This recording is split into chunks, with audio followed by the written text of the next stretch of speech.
पर कैपेक्स के लेवल पे जो कर सकती है वो कर रही है, लेकिन हम सब जानते हैं कि जब तक उसमें प्राइवेट सेक्टर का सपोर्ट नहीं आएगा तब तक वो बात बनेगी नहीं। अब एज ए प्राइवेट सेक्टर कितना आपको आगे सिनेरियो चैलेंजिंग लग रहा है, कितनी दिक्कतें हैं या क्या चैलेंजेस रहेंगे या क्या सपोर्ट मिलना चाहिए कि आपके यहाँ से भी उतना ही एक इनपुट आए और जो हम देखना चाहते हैं नंबर्स में वो होता हुआ दिखे? सर, जो चुनौतियां हमारे सामने हैं वो बड़ी स्पष्ट है और मेरे सभी साथियों ने भी बताया।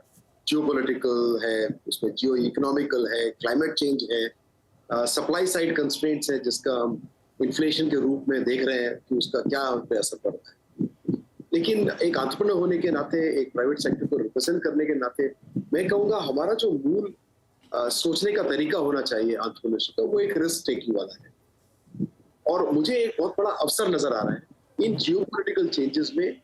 हिंदुस्तान, जो हम कहते थे कि China is the factory of the world is now looking for a second factory and we of course have a reasonable, मैं कहूंगा एक अवसर है हमारे पास कि हम वो सेकंड फैक्ट्री होने का दावा कर सकते हैं। लेकिन केवल दावा करने से काम नहीं चलेगा। अगर हम इसको, ये जो जीडीपी के हम पिछले क्वार्टर की भी बात कर रहे हैं, चुनौतियों की तरफ से देखें तो ये बुरा नहीं है नंबर, लेकिन अवसर की तरफ से देखें तो मैं कहूंगा बहुत बुरा है, क्योंकि अवसर इतना बड़ा है इस समय और उसके लिए कुछ जो फैक्टर्स ऑफ मैन्युफैक्चरिंग, मैं कहूंगा फैक्टर्स ऑफ इकोनॉमी है, जो कॉस्ट फैक्टर्स है हमारे लॉजिस्टिक्स के, फाइनेंस तो बढ़ रहा है, एनर्जी कॉस्ट, इसमें जो एफिशिएंसीज आने की उम्मीद है, कुछ ईज ऑफ डूइंग बिजनेस के ऊपर जो बहुत सारा काम हुआ है, ये जब पर्कुलेट करेगा हमारे लघु मध्यम उद्योगों पर, हमारे स्टेट्स में, हमारे शहरों में, हमारे डिस्ट्रिक्ट्स में, तो मुझे ये उम्मीद है। और हम जो मैंने बताया आपको, सीओ में भी, जो सीओ फोरम है हमारा, जो सीआईएम है,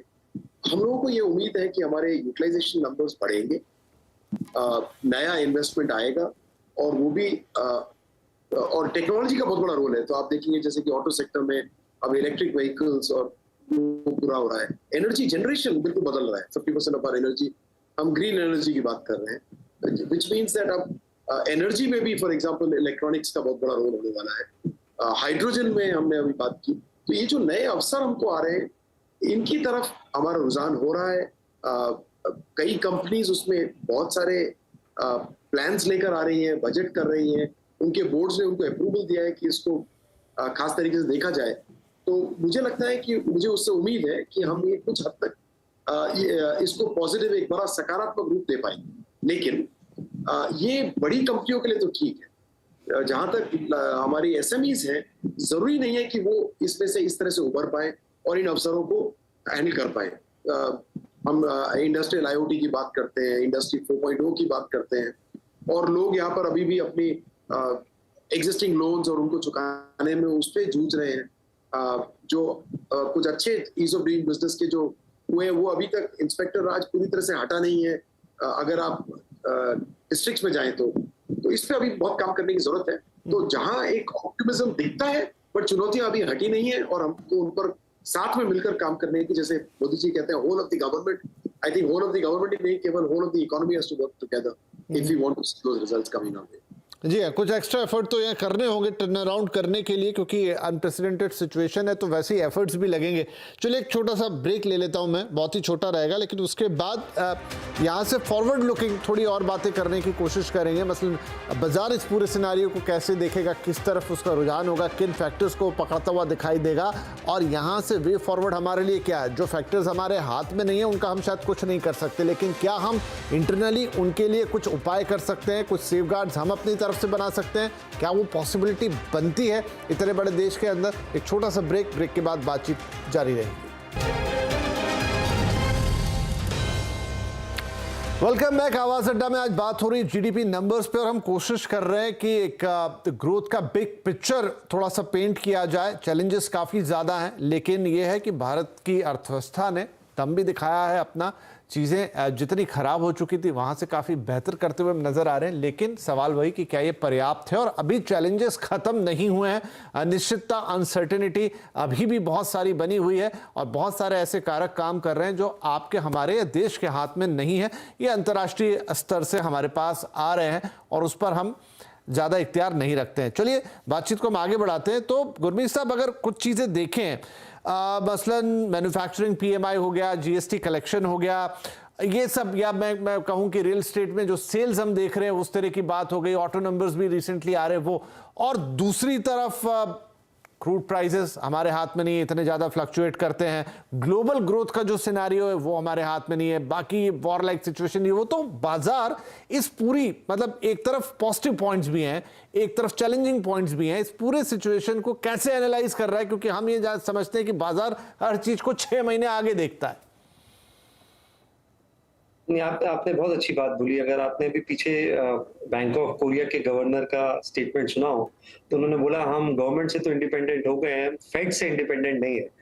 उन्होंने यूएस से पहले रेट हाइक करना शुरू किया था, और उन्होंने बोला कि मैं क्या उनसे पहले रुक पाऊंगा, कहना मुश्किल है क्योंकि करेंसी पे प्रेशर पड़ रहा है। तो आई थिंक आरबीआई ने भी पिछली अपनी एमपीसी में इसको हाईलाइट किया। उन्होंने ओवरऑल प्राइस स्टेबिलिटी और करेंसी की बात करी, तो एक टफ जॉब है, और मेरा ये मानना है कि बहुत ज्यादा एक्स्ट्रापोलेट नहीं करना चाहिए क्योंकि सिचुएशन बहुत फ्लूइड है। जैसा कि मैंने आपको बोला कि थोड़ा सा हमें दो तीन चीजें देखने को, ठीक है, अगर आप इमर्जिंग मार्केट और फॉर एफआईएस के फंड मैनेजर से बात करेंगे, अभी अनबंडलिंग ऑफ इमर्जिंग मार्केट का एक थीम शुरू हुआ है, जिसमें अगर आप देखिए एमएससीआई इमर्जिंग मार्केट इंडेक्स को आप देखेंगे तो पिछले 5 साल को 3 साल का रिटर्न फ्लैट है, कोई रिटर्न नहीं।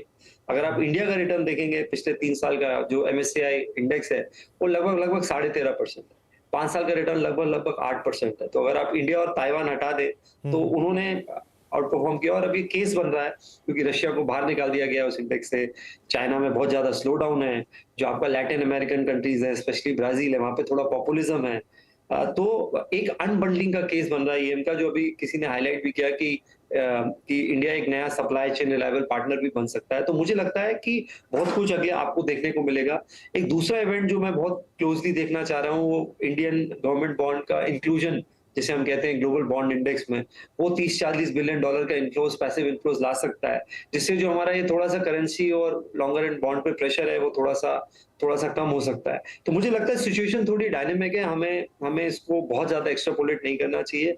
जहां जहां ग्रीन शूट्स हैं उसमें देखना चाहिए कि एक सेकुलर ट्रेंड बन रहा है कि नहीं बन रहा है। मैं ऑटो डीलरशिप्स को ट्रैक करता हूँ, मेरे काफी क्लाइंट्स हैं, डिमांड बहुत अच्छी है। एक ये जो अपग्रेड हम देखने को मिल रहा है और प्रोपेंसिटी टू स्पेंड देखने को मिल रहा है, ये रियल है। लगभग 22 लाख लोग ऐसे हैं जो मोटरसाइकिल से कार में स्विच करना चाहते हैं। एक एस्पिरेशनल इंडिया है। तो आपको बहुत, आप महिंद्रा के नंबर्स देखिए, आप मारुति की ऑर्डर बुक देखिए। मैं M&M की ऑर्डर बुक देख रहा था, करीबन 3 लाख यूनिट की ऑर्डर बुक है, जिसमें से 2 लाख यूनिट सिर्फ XUV 700 के। आप बैंक की क्रेडिट ग्रोथ की अभी चर्चा हुई थी, बहुत स्ट्रॉन्ग ट्रेंड है। आप number of credit card additions देखेंगे जुलाई के महीने में, आपको उसमें ट्रेंड दिखेगा। तो पर्सनल कंजम्पशन स्ट्रॉन्ग है। तो मुझे ऐसा लगता है कि इंडिया रिजिलियंट होगा, बट हर चीज रिलेटिव है। थोड़ा कोलैटरल डैमेज हमारे साथ भी होगा क्योंकि अगर ग्लोबल स्लो डाउन होता है और साथ में क्वांटिटेटिव टाइटनिंग हो रही है, हम ये भूल जाते हैं कि खाली फेड रेट नहीं बढ़ा रहा है, वो अभी बैलेंस शीट भी श्रिंक करेगा। तो जितने आपके रिस्क एसेट्स हैं उस पर थोड़ा सा उसका प्रभाव देखने को मिलेगा।